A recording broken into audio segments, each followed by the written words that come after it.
Okay, everybody, hi, welcome. My name is Mary Jane Burke, and I work at the Marin County Office of Education, and we're really excited to have you join us. Just to frame this up for you, this will be no longer than a half hour. All the information that you see shared through the PowerPoint will be provided to you and available to you online after the presentation, and this session will be recorded. We have over already almost 150 people that are joining this call, and this is going to be a session that is going to inspire you as you think about what could things look like as we look to next school year and figure out how we're going to serve kids in a way that will keep them curious and make sure that they are learning and able to be so excited to be back at school along with the staff. So up until now, we've provided information about how to clean the buildings and what your PPE could look like and how to open a building, what it looks like to have a small cohort. And now this will be looking at a small cohort in the environment of our elementary school structures. So I'm really excited to introduce to you our presenters, Eileen Smith, who's a director here at the County Office of Education, and Brett Geithman, who's superintendent of the Larkspur School District. So I'm going to go ahead and pass it to them. If you have questions, be sure to put them in the chat, and at the end, we'll try to get to as many as we can. Thanks a lot. Eileen, back to you. All right, thanks, Mary Jane, and I love how you use the word curiosity, so that's awesome, because we really want to start this off with a bang in terms of honoring the unique strengths, interests, and abilities of our students. And we know that this has been a disruption in terms of what's happened with coronavirus. However, we just really want to focus on thinking beyond rigid schedules and look at it as an opportunity to move beyond place-based learning. And we really want to have innovation in pedagogy and delivery. And we believe deep in our hearts that the way that we can do that is by using an equity lens, because the equity lens, that is what produces success. And it produces success because we not only think about access for students and getting them in the doors, we think about, if we're going to provide access, we are also going to provide the supports that each and every child needs in order to be successful. That's huge for all of us. So in thinking about that, one of the ways we can do that is the way that we work with our instructors when they come back, and we need to provide variations for the students, because each student, there's variabilities in the way they learn. And one of the documents we have for you to look at later is the Universal Design for Learning Guidelines, because that says, let's plan in advance. And in order to plan in advance, we need to deeply understand each child before they come back. So Brett's going to talk to you about how to keep in mind those strategic priorities as you plan. Good morning, everyone. Happy to be here.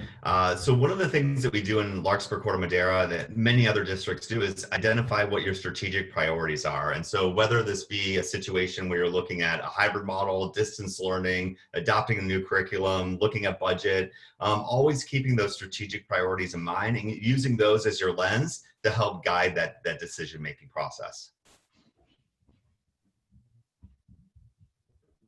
And so in LCM, one of the things that that we found really helpful moving to the distance learning model was having a few weeks before we actually went to distance learning to do some planning. And one of the things that that was really helpful in that is that when we shifted to distance learning, we had a plan to kind of move off of. And so the plan changed, and we realized what we're going to share with you today is going to change as well. But the goal is to get some things in writing, to get some ideas flushed out, to get those questions out there so that you can begin to tackle this difficult work. It's fun, it's exciting, but it is also scary at the same time too. So kind of embracing that storm, so to say. And so we were just looking at overall criteria, and in LCM and around the county, people are really looking at Marin County Department of Public Health to really guide what those decisions are and those recommendations. But ultimately, we know that parents drop off their kids at school every day. And our job is to make sure that kids are safe. And this is our job day in, day out, regardless of whether we're in a hybrid model or traditional based instruction. However, we understand that with a hybrid model, there may be some we may need to have some flexibility in the decisions we make regarding instruction to make sure that kids and staff are safe.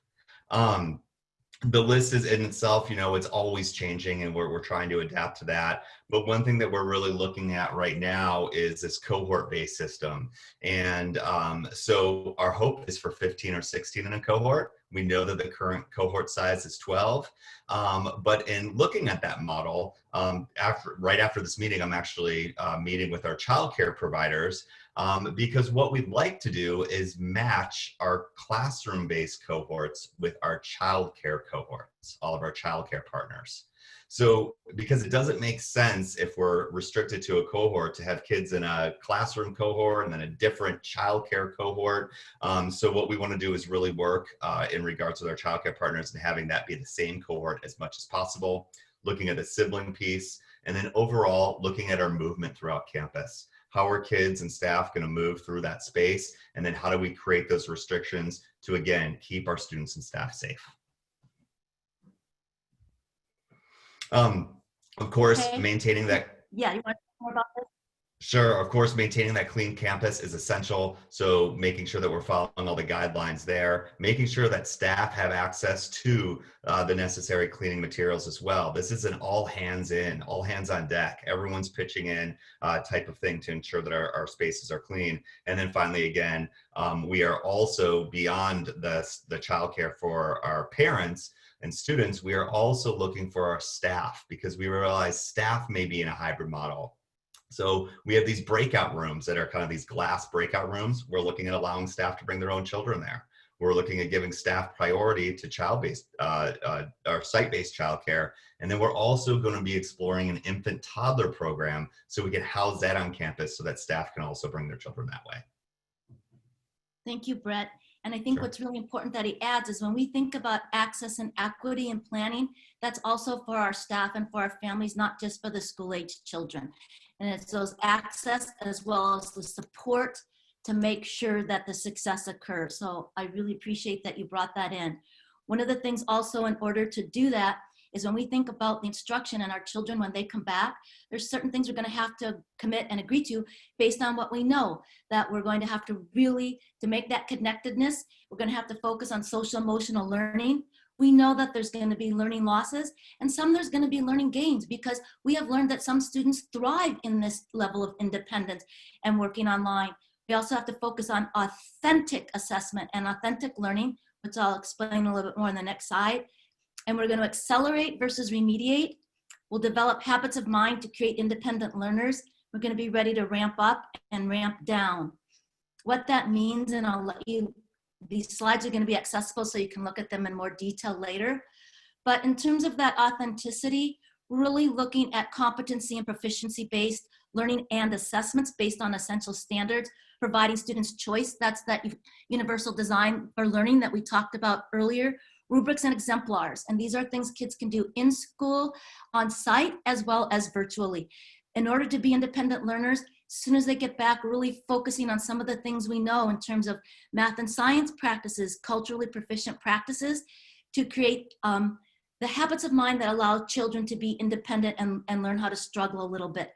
And in order to connect, focusing on the social emotional. In terms of accelerated versus remediation, it is absolutely positively crucial that we understand that that means not going backwards. I put an article at the end on Hurricane Katrina, and they learned during that when there is learning loss, you do not go backwards and teach last year's standards. You start with this year's standards, but have a deep understanding of what needs to be spiraled or scaffolded, understanding the progressions and the concepts and skills that led to that. Because if we do not, you will see this pink line, which is remediation. That is just going to widen the opportunity gap, and it's going to slow down the progress, and it will take students 2-3 years to get caught up, and we cannot afford to do that. So again, being ready to ramp up or ramp down, depending on what happens with the rules and the regulations based on how many people are really practicing physical distancing. When you think about learning gains and learning losses, that acceleration plays such a huge role. But in order to deeply understand where each child is, we need to create a launching point, which means that starting now, or it could be before school starts, we need to connect parents and students in person to really communicate with the parents the purpose of the cohort groups, and to create plans for meeting with students and families by asking questions. We cannot create those equitable cohort groups unless we know what they need. So we did put in our resources a fabulous survey that is provided through TNTP. So one of the things that we were thinking is you could send out surveys, which I think you should, but also if you can have your teachers now just doing small Zoom groups with parents and kids, but just asking students some basic questions to get a handle on where they are socially, emotionally, as well as a little bit of a deeper handle on their academics. This circle really represents the access and supports.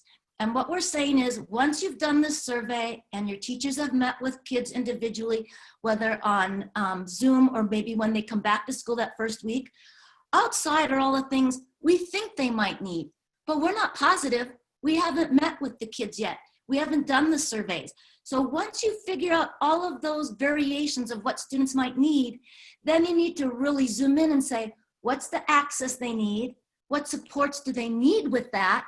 And then by golly, how are we going to monitor that progress? And so it might mean that some kids need jumpstart programs. And as you know, our amazing Mary Jane Burke and John Lenz and all of that staff, they've already got students with disabilities in classrooms, as well as some of the districts. We already have some schools that are letting in small cohort groups. So those are all things that we can look at and learn from each other. And we need to consider the parents, and they're gonna be anxious. So how can we assist the parents with protocols and routines? And how can we help them understand the technology? So as Brett was saying, we want to start with some stable groups, and the cohort groups, these are kinds of the things that we want to think about so that they're equitable. And then I'm going to let Brett go ahead and talk a little bit more on how those hybrids might look. Okay, Brett? Great. So this is a model that we've designed, and again, we're floating through, various committees and things like that. And one thing that's important to really stress here is that in LCM, and I know a number of other districts are doing this as well, we have a distance learning leadership team. And so this is a team that's representative of our grade levels, our departments in our middle school. We come together at least once a week. And we talk about two things: one, distance learning, and the other thing is this hybrid model. And so right now we're really looking at splitting our elementary classrooms into a cohort A and a cohort B scenario. Now our hope is to have 15, so we can have some flexibility, especially for our other upper grades. And our other hope is that teachers will be able to interact between two cohorts. We really are hoping that will happen. If not, we would have a modification to this. So in the hopeful scenario, we have cohort A attending on Monday and Tuesday, cohort B on Thursday and Friday, Wednesdays and extensive cleaning in between those cohorts. Now, if the teacher has to stay within that cohort, like the current recommendations or guidelines are, we could have classroom-based Monday and Tuesday, virtually for cohort B, Thursday and Friday, or you could run Monday, Tuesday, Thursday, Friday, cohort A for 3 weeks, and then cycle cohort B for 3 weeks. So a couple of variations there, but the idea is really having these two distinct cohorts. Again, looking at childcare as part of that placement criteria. And one other thing I really want to mention is when we think about part of the reason to bring children together, it's about those connections with other classmates and peers. We are going to ask our families who their kids' friends are. It is so important to, I couldn't imagine being a kid and then going to a cohort and you don't know any of the other kids or you don't have a friendship. And so we're going to do our best to also make that a placement criteria. So again, looking at this piece, the Wednesday is kind of a flex day where we would have our small group instruction, our specialists, support services, our specials like art, music, PE, and then that becomes a teacher planning day.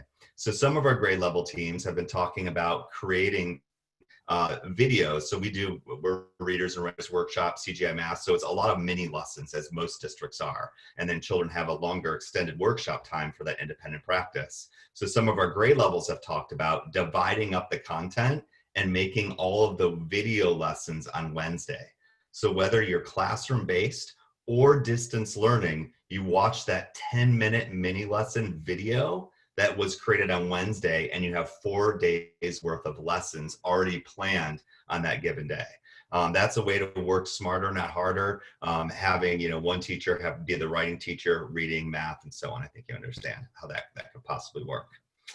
Recess is something else that we've been thinking a lot about.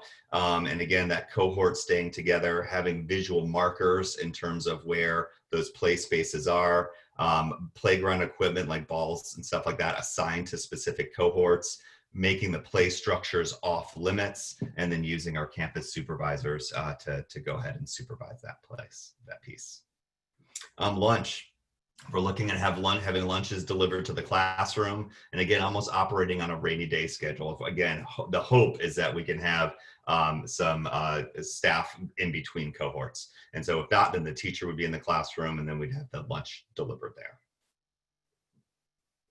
And then finally, restrooms. And this, again, like any plan, this is going to change. We expect this to change. But as of now, our initial thinking is either have assigned classroom breaks, or assigned stalls, have a sign on there that's red and green. Red meaning it's someone's used it, green meaning that it's been disinfected. We understand that kids and adults have to use the restroom outside of assigned times. So when a child would use the restroom, they flip the sign from green to red. Our custodial staff are circulating. When they see the red sign, they disinfect, and then that restroom's ready to use. So those are our initial thoughts about that piece. Again, our childcare right now at school is pretty much after school childcare. We're going to work with childcare partners. Some are already interested. I'm hoping to get more this afternoon or right after this meeting. But this idea of running a full day childcare program during the school day. So imagine this. So if we get the wishful thinking of track A or cohort A's on Monday and Tuesday, then Wednesday, Thursday, Friday, they're in distance learning. We know that we have essential workers. We know that we have children that need additional support. So if we can have childcare on campus during those times in our spaces like our music room, our art room, our library, spaces that we won't necessarily have kids being able to travel to, now we're able to provide that service so that families could have children, or some families could have children there 5 days a week. And so that's what we're really looking at and hoping for. Awesome, Brett. And I love also just the way that you have thought about the collaboration between teachers and specialists and all of that, because with everybody really pitching in and working together, it makes the load a little bit lighter. So one of the things that's in connection with that is just really, there isn't even a box to think outside of anymore. The box is gone. And so when you think about the experts and how we can use, whether it be in his childcare situation, the after school, but these are all the kinds of things, like we know that there are naturalists out there from places like Nature Bridge and Walker Creek and Slide Ranch, all of those places where maybe some of those people are available now to come in and help with the schools. And there's musicians, there's yoga instructors, all kinds of people, and we really need to be thinking about how do we use them in creative ways to assist our teaching staff. This I'm just going to put up here because you can look at it later, but as Brett was saying earlier, some of these models is just really going to depend on which way the state goes, but there are many different ways where how you can work these cohorts. So you can have kids coming 4 to 5 half days a week for 3 weeks and then switching. So meanwhile, the teacher, she could have a cohort where they have 4 kids, they have half of their class coming in the mornings, and then the other half they're doing virtually in the afternoons, and then they can switch it. So I'm just gonna move ahead because it looks like we have a lot of questions. So in doing all of this, if we're gonna connect and the kids are gonna be able to, we're gonna be able to assess, we really need to build those norms as soon as the kids come. So if we have to quickly move all to virtual, everybody understands the norms and the protocols. So it's going to be really crucial at the beginning that we know what those tiered levels of supports are. And when we monitor, we need to have a deep sense of intentionality for all of us. So clearly articulated goals for staff, teachers, and students. And we need to say, what evidence are we going to collect to know if what we're doing, like there's so much huge that you've heard Larkspur Corte Madera is going to do. How do we know if it works? So we've got to collect the evidence, review it, and then act on it. So we've got to be flexible to move forward. And we need to be consistent throughout the year in communicating all of this to everybody. Because if we communicate, everybody can put their shoulders down. Because as Brett was saying on the phone the other day, if people understand the why, then the how makes more sense. So we both think that that is crucial.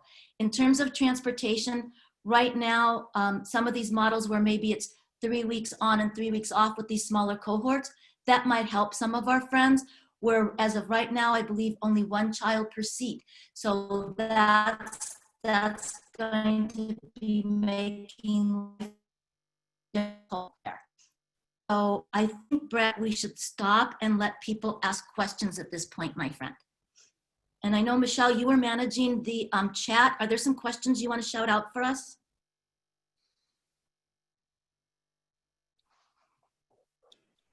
Eileen, we've been answering a lot of these questions as we've gone through. Okay.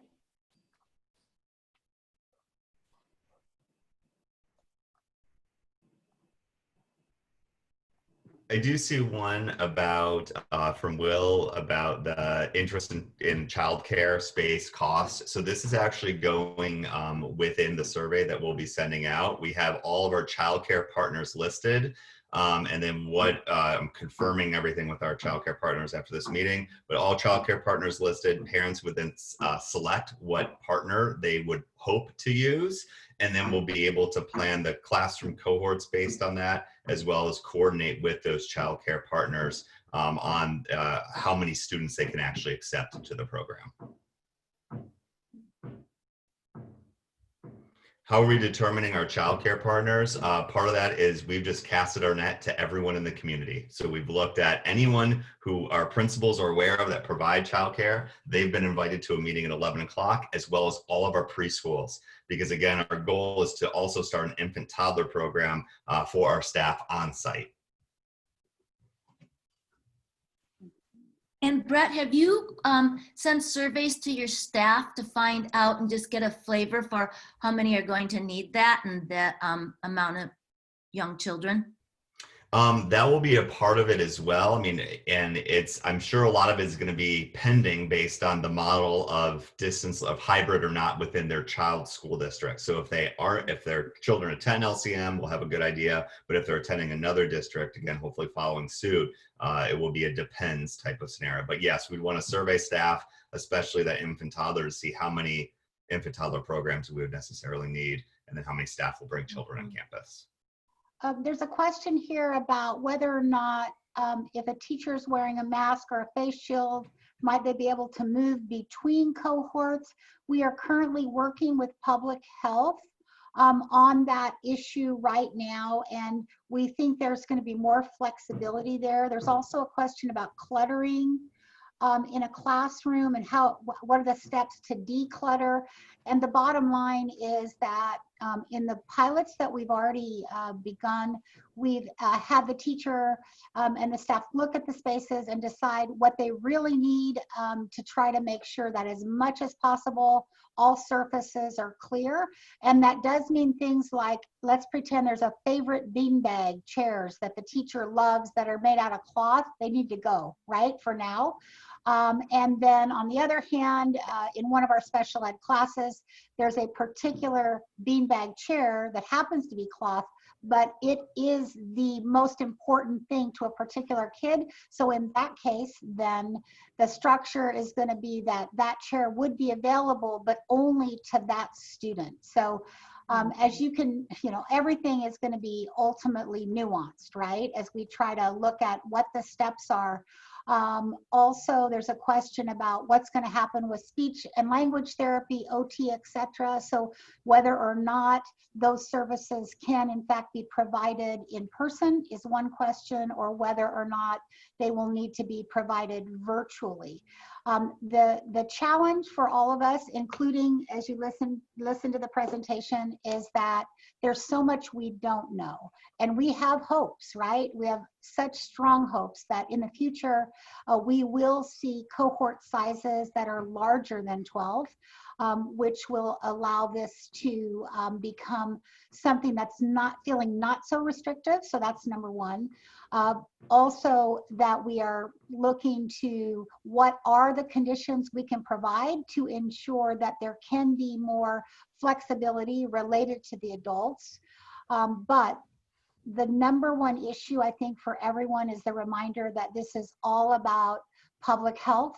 The reason we're in this situation is because of the pandemic, and in Marin County and throughout our state, people are working very, very closely with their public health officer and staff, and that's what we're doing. So in the end of the story, it will be our collaboration with public health that will help us frame what next year is going to look like. So the purpose of this interaction is to begin to get us to think, as Eileen says, there's no more box, right?